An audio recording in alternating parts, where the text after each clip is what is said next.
आमतौर पे जब व्यक्ति बड़ा होता है या राष्ट्रपति बन जाता है तो कहीं कहीं ट्रक लेकर के राष्ट्रपति भवन जाता है और कहीं मल्टीप्लाइड एक्स्ट्रा ट्रक लेकर के बाहर निकलता है। पर अब्दुल कलाम जी केवल एक मात्र ऐसे राष्ट्रपति थे जो 2 सूटकेस से भवन में गए थे और निकलते वक्त 2 ही सूटकेस लेकर के भवन से वापस आए थे। उनकी कुल संपत्ति में क्या था? कुछ नहीं था। एक रामेश्वरम में उनका पैतृक घर जो उनके पिता ने बनाया था, 2500 उनकी किताबें, एक वीणा जिसको बजाने में उनको बड़ा आनंद आया करता था, वीणा बहुत बजाते थे, एक उनकी कलाई की घड़ी, एक सीडी प्लेयर जिसमें वो भजन सुना करते थे, एक लैपटॉप था, 6 कमीजें जिनमें 3 तो डीआरडीओ की दी थी, 3 उनकी खुद की थी, 4 पैंट थी टोटल जो 2 डीआरडीओ की दी थी, 2 उनकी खुद की थी, 3 सूट थे और 1 जोड़ी जूता। हाँ, लेकिन उनके पास खास बात क्या थी? 40 डॉक्टरेट थी। खुद पीएचडी की पढ़ाई कभी नहीं करी, कोई मेडिकल पीएचडी की पढ़ाई नहीं करी, पर जिस यूनिवर्सिटी जाते थे लोग उन्हें डॉक्टरेट देते थे। लॉ, इंजीनियरिंग, साइंस, कितनी तरह की doctorate, Padma Bhushan, Padma Vibhushan, Bharat Ratna, Veer Savarkar award, Ramanujan award, कई प्रकार के इनको अवार्ड मिले।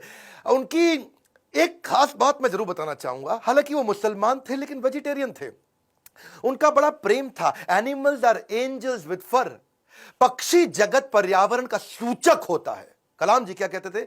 वो पर्यावरण का सूचक है और अगर वो मुसीबत में है तो समझ लेना कि अब हमारे भी बुरे दिन दूर नहीं है।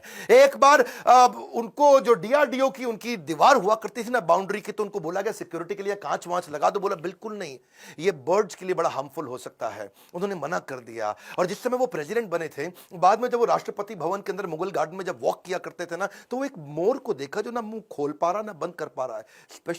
स्पेशली उन्होंने वेटनरी डॉक्टर को बुला के देखा तो देखा मोर के गले में ट्यूमर है, ना मुंह खोल पा रहा है ना मोर मुंह बंद कर पा रहा है। उन्होंने इसका इलाज कराया। एक लीडर की महानता का इसी बात से पता चलता है कि वो किन लोगों की मदद कर रहा है जो बदले में उन्हें कुछ नहीं दे सकते। जब कोई लीडर ऐसे लोगों की मदद करता है जो बदले में कुछ नहीं दे सकता, वही एक महान लीडर की निशानी है। अच्छा, अब्दुल कलाम जी की एक बात मेरे दिल को छू गई।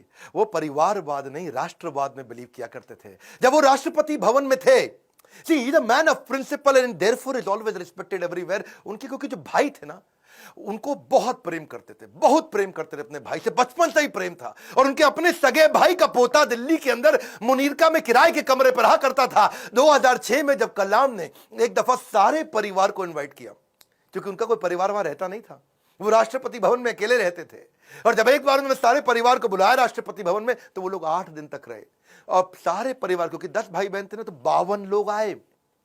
और कलाम जी ने देखा बहुत खर्चा हो रहा है, तो उन्होंने चाय की प्याली तक का हिसाब रखना शुरू किया। सब लोगों को उन्होंने अजमेर शरीफ प्राइवेट बस करके भेजा, उसका भी हिसाब रखना शुरू किया। उन्होंने अपने अकाउंटेंट से सारा हिसाब बनवाया और बोला कि ये कितना बना, तो देखा 3,52,000 रुपए का चेक उन्होंने अपनी तनख्वाह से काट के दिया। और क्या कहा कि राष्ट्रपति भवन की जिम्मेदारी केवल राष्ट्रपति की होती है, पूरे परिवार की नहीं होती है।